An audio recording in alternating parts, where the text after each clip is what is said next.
Welcome to Mission Evolution Radio Show with Gwilda Wiyaka, bringing together today's leading experts to uncover ever-deepening spiritual truths and the latest scientific developments in support of the evolution of humankind. For more information on Mission Evolution Radio with Gwilda Wiyaka, visit www.missionevolution.org. And now, here's the host of Mission Evolution, Miss Gwilda Wiyaka. Welcome. I'm so glad you can join us on Mission Evolution, where we bring the latest knowledge from today's leading experts to support your evolutionary process. I'm your host, Gwilda Wiyaka. This hour, we'll explore the care and feeding of the evolutionary body. The ability to evolve is dependent upon our capacity to receive and channel light into the world through our physical, emotional, mental, and spiritual or energetic bodies. The ability to receive and express the increasing light is impacted by toxins or restrictions present in any of these aforementioned bodies. Where do these toxins and restrictions come from? More importantly, what can we do to remove them? With us this hour to help shed light on this important topic is Jonathan Glass, the founder and author of the Total Life Cleanse. He's a Master Ayurvedic Naturopathic Doctor, Ayurvedic Practitioner, energy healer, herbalist, and natural health educator. Jonathan served on the faculty of the New England School of Acupuncture and the Dharma Institute of Yoga and Ayurveda. Jonathan has been in private practice since 1987 when he co-founded the Healing Essence Center with his wife, Katherine, in Concord, Massachusetts. His website, healingessencecenter.com. Jonathan, thanks for joining us again on Mission Evolution. So happy to be here, Gwilda. Thank you. So we listed all the wonderful practices that you're involved in. Let's start with Ayurveda, though. What is exactly Ayurveda? Ayurveda is a system of medicine from India. Ayur means life, and Veda means knowledge. So it's a system of medicine from India dating back many thousands of years ago, probably more than 5,000 years ago, because prior to having things written down, everything was taught, and the yogis and the mystics and the doctors, they could all hear something one time and understand it and remember it. But it's a system of medicine that is in harmony with the yoga system. So it's very aligned with the yoga system. And yoga basically means to connect. So it's a practice of connecting the body, the mind, the spirit, and the divine together at the same time. So it's a system of medicine that's very powerful and very effective on the one hand, but it's also in alignment with the energetics of the body-mind-soul connection. So it's a healing modality, but it's not restricted to the physical. Is that what you're telling me? Not at all. Yes, it's not restricted to the physical, although it's very, it's expert with physical. There's a lot of practices related to the body, to herbs, to nutrition, to diet, to lifestyle practices. Those are all there, but it definitely also covers the emotional body. It completely acknowledges the reality of consciousness, completely acknowledges the reality of what's called the Atma, or the soul, which is a source of consciousness. And it also acknowledges the reality of a divine source. So it takes all those things into consideration. And it was understood to be a system that was revealed to humanity, to bless humanity with a system of healing and medicine that's completely, like I said, in alignment with the potential of the human being to grow spiritually. You say it was a gift that would indicate that it didn't originate with people. Where did it come from? Right. Well, it's said to come from the higher planetary systems, from higher realms. There is a deva named Dhanvantari, and he's considered to be the incarnation who came from the higher realms and literally brought these teachings of Ayurveda to the world. And there's many stories of how that happened, which would probably take a few hours to get into. But it's definitely considered to be coming from the higher realms. So we're all on the same page. What's a deva? Oh, sorry. A deva is a divine being. Yeah. Okay, Coming from a but higher realm. there's a divine being coming from a higher realm, but became incarnate in a physical form, Yes, human came form. incarnate in a physical form, started a lineage of medicine at a specific time and place. And this was actually recorded in the Vedic scriptures to be thousands and many, many thousands of years ago. Practically speaking, beyond our comprehension of time, a very, very long time ago.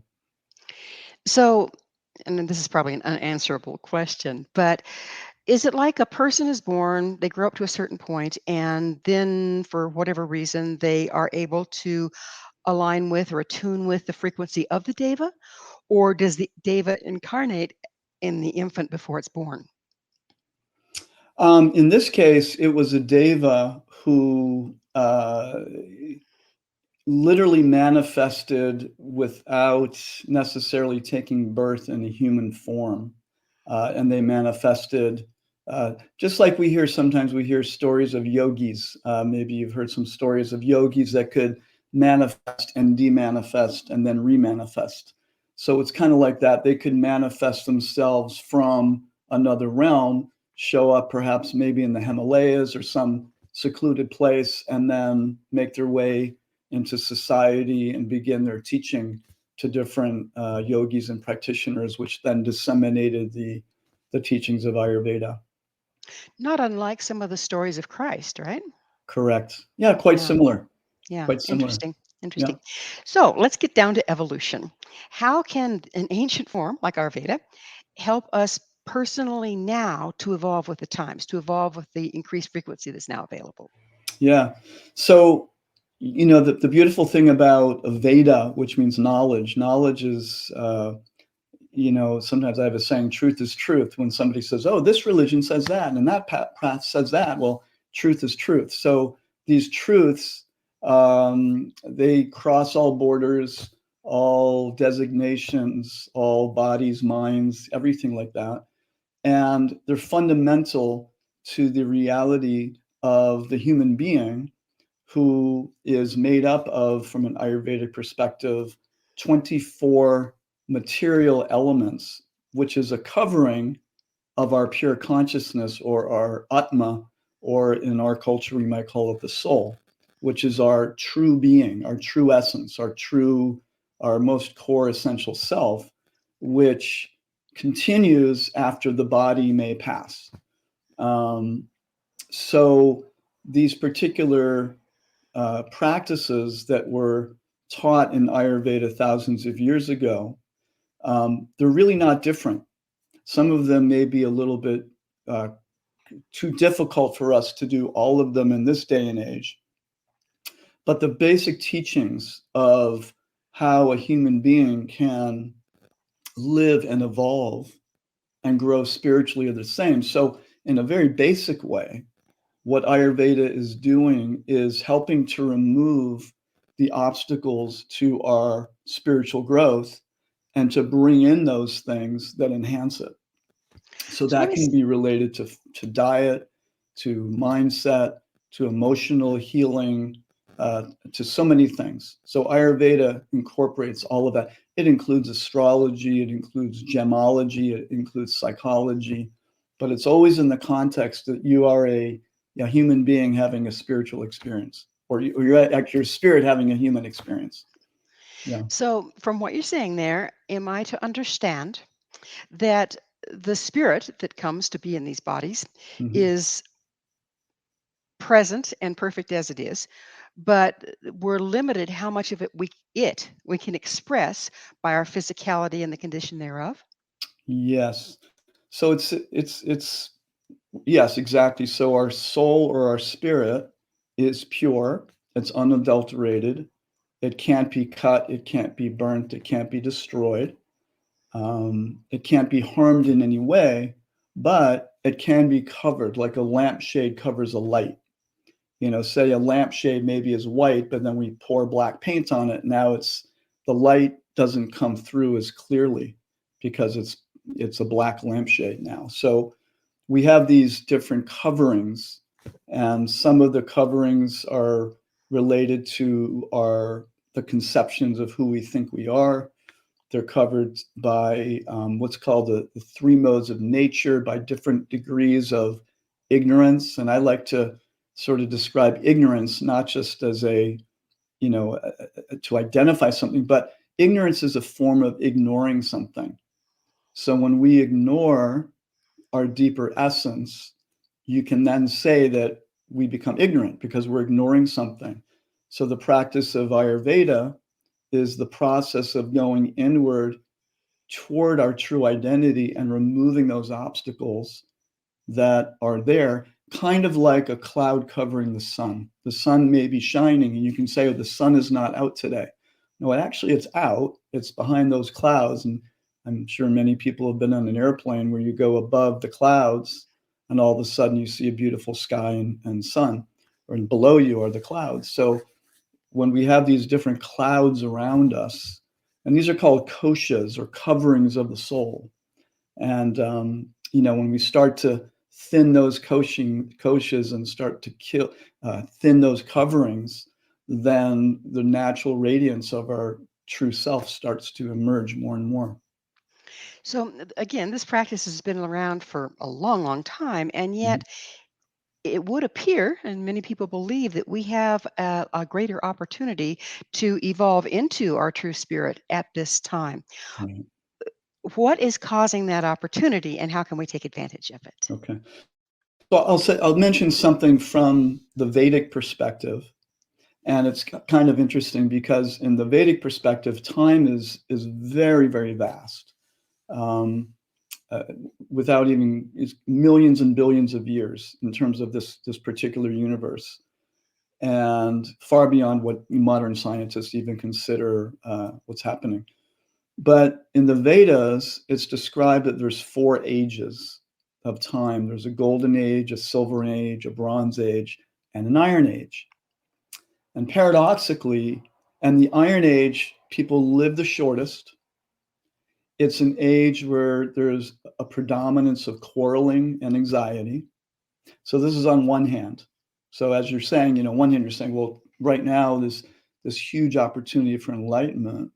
But on the other hand, we can see around us how much anxiety, fear, disconnection, fighting, quarreling, all these qualities are paradoxically there. But the thing in this age, it's described, I mentioned the devas before, these heavenly beings, these divine beings, it's described that in this age, they're waiting in line to come to Earth. Because the Earth plane is considered to be the most auspicious realm to make spiritual advancement. And in this age, in the Iron Age, which is called Kali Yuga, this age is the most auspicious time and the easiest time to make spiritual advancement. So it's very paradoxical because we can see, if we look around us, so many challenges that are happening on the planet. But for those who are very sincere in waking up to their divine identity and to reconnecting with the source, the divine source, for those people, it's much easier to connect than in other ages, actually. So, would the frequency of this particular age actually be raising and pushing the seemingly negative things to the surface to be examined and cleared? Yes, that's a really good way of putting it. So it's kind of like if there's a toxin in the body, sometimes the skin will make a boil, or people will have some skin issues or something because things are coming out. So it's like that. Everything becomes exposed. The toxicity, just like the toxicity in the body may come out in some way, the toxicity on the planet, the toxicity in the consciousness, the toxicity in the ethers, we call it the ether element, where sound vibrations and energy travels through the ethers, and they become very contaminated on the one hand, but on the other hand, it becomes very clear to see so many people who maybe even a few years ago weren't considering, so much about the potential of who am I, what is my life purpose, what is, the opportunity for being a human being all about. many people are waking up to that and actually becoming very curious and taking up different practices and hearing from different teachers and taking opportunities to grow spiritually at this time. And through the practice of Ayurveda, as you understand it, were these times prophesized? Are the ages cyclic and we knew this one was coming? Yeah, we definitely knew this one was coming. Like I said, there's cyclic, and there's many cycles of the 4 ages throughout history. It is said that this particular age is actually most auspicious, and I'll just mention a little bit about it without going too far into detail. But about 500 years ago, there was a personality named Chaitanya Mahaprabhu, and he basically was an ecstatic lover of God. He was apparently about 6'7", long, beautiful black hair, and he would just go out in the streets and thousands of people would follow him, and he would just be chanting the names of God, and tears would be streaming from his eyes. And the love that he felt, people would experience that contact and immediately experience that ecstasy. So what he said is that in this age, it's very auspicious to chant God's names. And so this is what we see in many different traditions, whether it's, Vedic or Jewish, even, and Christian. We see there's a lot of singing going on, and some people are very familiar with kirtan. And kirtan, chanting these mantras and these big gatherings that are happening all over the world now were actually inspired by Chaitanya Mahaprabhu. And he said, in this age, this particular age, the opportunity for spiritual growth is so profound that we don't want to miss it. We want to take it up. It's the doorway, although the test is that we can become caught up in the negativity. But if we can raise our vibration and associate with those other like-minded people who really want to make spiritual advancement, then it's actually very, very easy, and it's a very auspicious time. So it's easy to get caught up in the negativity and, oh my gosh, things are really bad and there's all this Mhm. stuff going on and going wrong and war and pandemic and this and that. Mhm. But aren't those really our trials to purify us if we choose to process through them in order to be able to resonate with the higher frequencies that are also available? Yes, absolutely. I mean, these challenges have to be there. And some of it is, when you think about it, is sometimes we need these challenges to reassess our lives and to kind of say, well, what's really important? If I just identify with, the pandemic, or if I identify with this war, or if I identify with this riot, or this, this or that horrible thing that's going on, then what that means is that I am identifying with that. And where am I going to be living? What kind of consciousness will I be living in? Even if you're coming from a place like, this is really terrible, I wish it wasn't that way. And that's okay. But then we have to take another step, because ultimately we want to connect to who we really are. So, in the yoga process, there's something called neti neti, which means not this, not that. So eventually we have to come to a point where I am not this pandemic. I am not this vaccine. I am not this war. I am not this fighting. I am not this negativity. I am not this anxiety. I'm consciousness. I'm a spiritual being. I'm a lover.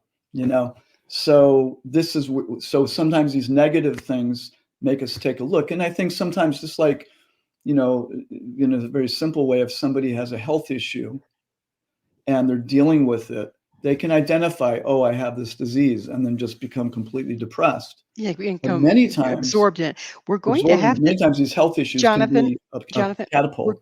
Jonathan, we're going to have to take a quick Sounds good. break here, and we'll return on the other side to complete this conversation. Jonathan and I will come back shortly, so don't you go away. This is Mission Evolution, www.missionevolution.org. Hello again. This is Mission Evolution, missionevolution.org. We're dedicated to unification and evolution of consciousness. With us this hour discussing evolution through cleansing is Jonathan Glass. His website, healingessencecenter.com. Jonathan, we were going over all the things that are going on at this time, making it such an auspicious time to evolve and to become, actually, as we were discussing, more of our potential. It's not like changing what we are, but becoming more of what we are. Mhm. So I would like to address now. All of us are probably wondering. So what's keeping us from that? What are the restrictions and toxins that are keeping us from moving into the truth of who we are? Okay. So there's many angles to that. I think of it like a wheel, and the center is our self, true self, the essence, and there's many spokes that are contributing to either pulling us away from that or toward that. Um, Typically, I like to start with people in a very simple way and looking at what people are putting in their bodies. Especially one of the properties of this age is that while it is possible, it becomes more and more difficult to get pure food into our bodies because, especially in the States, more so here than in many countries, than some countries, we use a lot of herbicides and pesticides and genetically modified foods and herbicides that go with that. Um, Not, with our produce, which makes things very difficult, which has a very negative impact on our digestion and our immune system. And then not to mention the amount of fast food, junk food that we put into our bodies, and the overconsumption of animal products as well, has a vibrationally decreasing impact on the human body and mind. In Ayurveda, there's three qualities of anything. One is called tamas, or ignorance, rajas, or passion, and sattva, or goodness. So anything, the idea is anything in the universe can be categorized in one of those categories or a combination of. So if we're putting in foods that are nutritionally worthless junk foods, then those are called tamas. That means they're foods that have a very low vibration to them. So it just makes it harder for us to vibrate at a higher level. Someone could be by nature, very high vibration, but if they start eating enough junk food, eventually that's going to start bringing it down, or it's going to make that person work so much harder to stay conscious, to stay awake, just to connect more to their essence. So food is really important.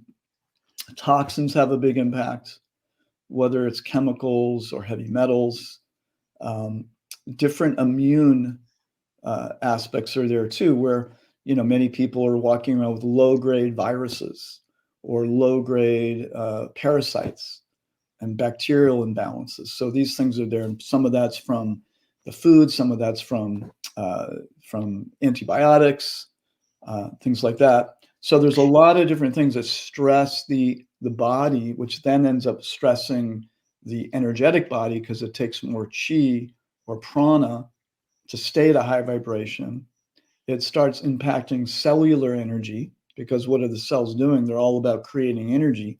So now if the cell is becoming toxic or being barraged with different toxins, different minerals and nutrients aren't going to charge the cell. The toxins may not be able to get out as efficiently.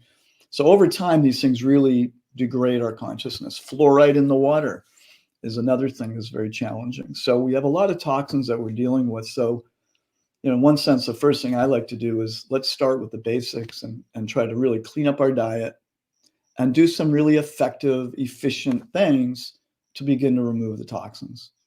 And I that understand, got me through Jonathan, that. that those of us that are of, say, for instance, my age, and I'm not going to tell you what that is, were brought up in a time when Yeah. there was no regulations on lead in the gasoline or lead in the paint or all sorts of other heavy metals. And then, of course, doesn't that come through in the sprays and the pesticides and this and that as well?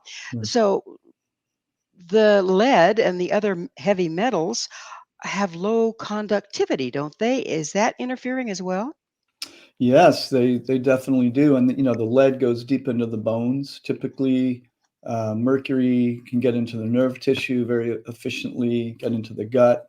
So yeah, these heavy metals, and remember, heavy metals are minerals. I mean, sometimes people think that it's different than zinc or calcium, magnesium, but they're heavy, they're big. They're kind of like bullies in the body, and they just kind of sit there on the cell wall, or they sit in the tissues, and they interfere with that really nice, high energetic intercellular, extracellular communication that's meant to go on there. In Ayurveda, we call it prana, or vital life energy. In acupuncture, it's chi. So that chi is, I think of it as an electrical energy, or a very, very, very clear energetic pathways that run through the body. And when these toxins get in there, it just makes all these energetic pathways. It's a toxin to the energetic pathways and to the energetic cellular communication that's happening. And so many of us were doomed from the get-go, in the sense that we were exposed to this before we understood it was an issue. Yeah. And there are, I understand, ways of removing these heavy metals from the Yes, body. absolutely.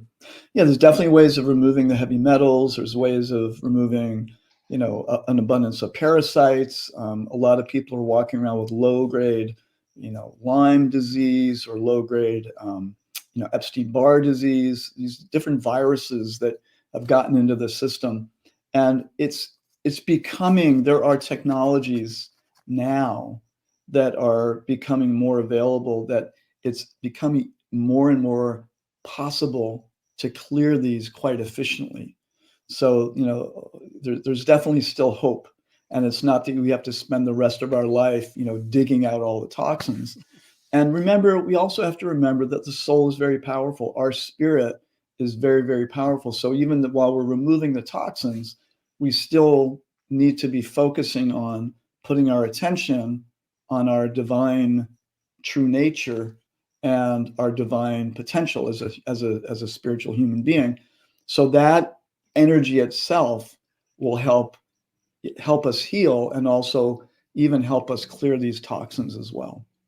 By putting intention is such a powerful thing. We could have another whole discussion on Mm-hmm. intention and how it works. But if we put our intention on becoming that which we were designed to be, that which we already are, just clearing the way to it, then does it kind of prioritize what we need to do to get there?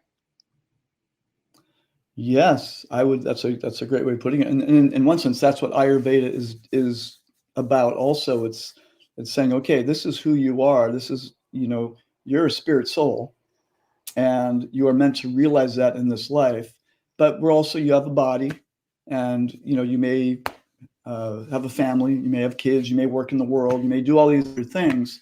So how can you continue to grow spiritually while you're dealing with all these things? So absolutely, it's possible. Isn't dealing with all these things part of bringing that spirit into the world in the first place? Yeah, definitely, definitely. And sometimes we go down a path and we find out. Remember, I said neti neti, not this, not that. Well, okay, that's a path I went, and it's not really, the path for me. So by sometimes going in a so-called wrong path, we can make that distinction between that didn't feel right to me, that wasn't my dharma, that wasn't my purpose. And sometimes that's necessary to then get clear on which direction we really want to go.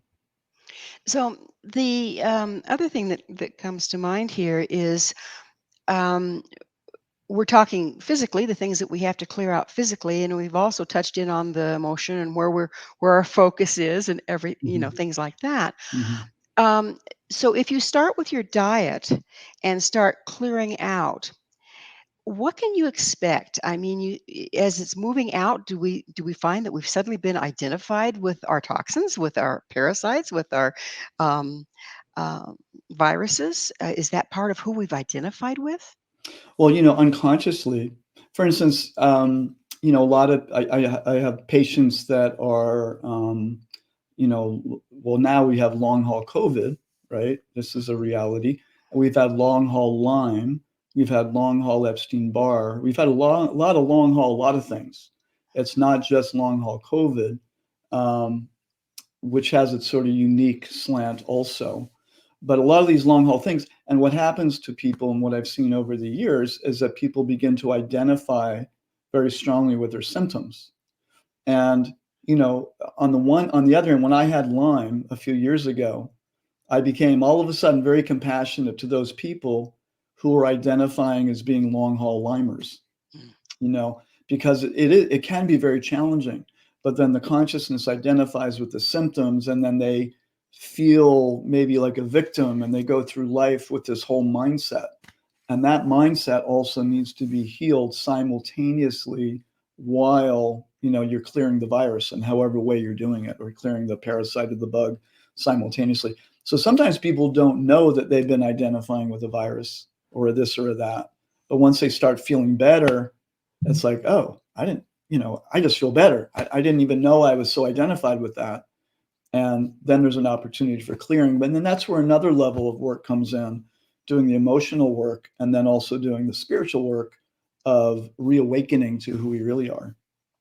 So, from what you're saying, we have to address all of our levels at some point in order to Oh, become more authentically what we are. absolutely. Well, there's in Ayurveda the word ama, AMA, not the American Medical Association, but AMA means toxin. So there can be physical toxin, there can be mental toxin, there can be emotional toxin. You could even say there could be spiritual toxin, but that's usually a toxin of, my way is the only way and your way is, completely wrong. That kind of very dogmatic perception of one's particular path. But if we look at spiritual as energetic, then Right. there can be spiritual toxins in that whatever uh, interferes with our ability Yeah. to bring that energy forth and to resonate with it. Right. And sometimes, for a lot of us, I think we have to, or for those of us that want to grow, there's something called sambandha. Sambandha means a relationship. Like, who am I? What is the truth of who I am in relationship to other human beings, other living beings, to this world? What is my relationship? What is my relationship with the divine? And how does it? So when we recognize that I'm part and parcel of this whole cosmic manifestation, I'm part and parcel of the divine. The analogy that I often use and from my teachers described kind of like the sun and the particles of light emanating from the sun. So those particles, that's me. So I'm one with the sun or source. I'm not source. I'm not the source. I'm not the creator of everything, but I'm at one with at the same time in quality. There's heat and light, just like the sun is heat and light. So when we get grounded in, okay, who ultimately am I?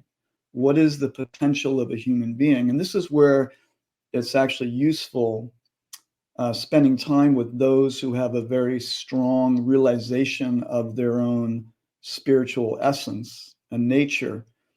By associating with those people, then we get clear on, okay, what is the potential of a human being?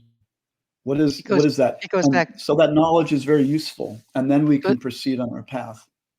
Does it also go back to resonance in that you're around someone that's resonating with balance, Absolutely. and then Absolutely. you're exposed to that and you can choose to resonate with Right. it. The Once you mo the start to molecules emanating in their aura is extremely it wakes up people's consciousness almost immediately. whether you want to or not. Right. Yeah. Well, if there's a lot of ama, then yes, at the very least, you'll start yawning and falling asleep. There you go. But at and sometimes there will be some kind of strong resistance or emotional resistance or that type of thing. So we've kind of covered all the esoteric of this. Let's bring it Mm, down to the pavement. for sure. How do we, as individuals, even get started on this path? Now, you mentioned starting with food. Mhm.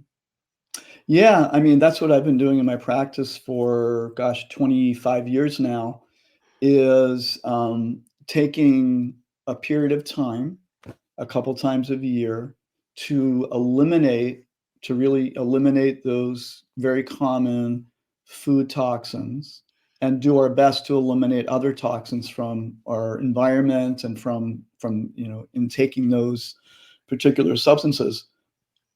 And taking, a good month, really. I mean, some you can do a nice cleanse in 8, 9 days, and that can be significant.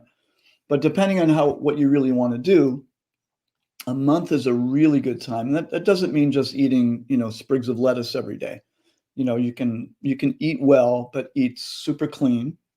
And there's definitely specific herbs and nutrients that will help support liver detoxification, support the colon to release, for kidney detoxification, for sort of nourishing and supporting a healthy blood flow. So when those things are all added, along with good breathing, reasonable amount of sweating and exercise. So a cleanse is really nice because not only is it, a lot of times people think it's a juice fast or something for a few days, but when we really emphasize breathing better, exercising better, drinking more, good water, eating really clean, what happens even in 3 or 4 days, people might go through a little hump for a day or two. And then people just start feeling better. Their mind wakes up. They just feel clear. They're less irritable, less reactive, a little more even. It's not that necessarily their energy will be off the charts. What I notice in the beginning, especially the first couple of weeks, is that people's energy is smoother. They don't have those dips in the afternoon as much. They're not reaching for the caffeine as much or whatever substance they're looking for to kind of alter their mood. So that can be very powerful. So twice a year, ideally in the fall and the spring, according to Ayurveda, these are seasons that the body likes to cleanse the most. That makes perfect sense. And, Mhm. don't we have to recognize that just like a house, what was it? I loved the saying, Exactly. I dusted once, it came back. I'm not falling for that again. Right. So, so it's an upkeep kind of It's thing, just true. like It's keeping your true. house clean. Totally. Okay. Okay. Totally. So we're running close to coming out of time Okay. here, Jonathan. Before we get to that point, I want to ask you, Jonathan, what is your mission? Wow. Thank you. That's a great question. My mission is to, in one sense, from the bottom up, support people in manifesting health in body, mind, and soul. So that's my mission in a nutshell. And what would you like to tell Mission Evolution's worldwide audience to give us hope that we can do this? I've seen over the last 25 years, in terms of my cleanse, there are numerous times where someone would join my program, and even especially in the early days, I would think, wow, this person has some really bad habits, and I don't know if they're going to be able to do it. And probably about 98% of the time, that those people could do it. They could make those shifts. They could. And what we used to say is just show up. So whatever type of support you're getting, just stay with it. And even if you don't, jump on board 100% that first week or two, stay persistent, and eventually something naturally shifts. And the reason is because you're not moving away from yourself. You're just moving closer to yourself. And by doing that, your innate wisdom is called buddhi, that innate wisdom, that innate intelligence that we all have, wakes up and starts taking over the show. And with a little extra support, the ride becomes very, very powerful, but a lot easier. So Oh, anybody can make positive steps in their health and body, mind, and spirit. Jonathan, unfortunately, we are out of You got time. to go. Thank you so much for coming on the show It was again. a pleasure. Thank you for having me. You bet. Our guest this hour has been Jonathan Glass, the founder and author of the Total Life Cleanse. His website, healingessencecenter.com. This has been Mission Evolution with Gwilda Wiyaka. For more information or to enjoy past archived episodes, visit www.missionevolution.org. Please be sure to join us right here next time as this mission continues, bringing information, resources, and support to a rapidly evolving world.